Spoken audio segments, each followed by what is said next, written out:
إذ قال يوسف لأبيه يا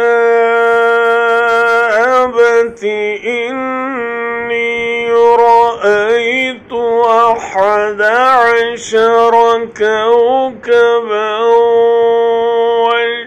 والشمس والقمر رأيتهم لي ساجدين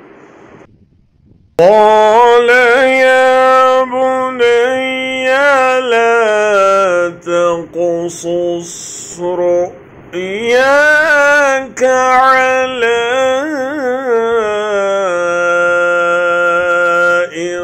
إخوتك فيكيدوا لك كيدا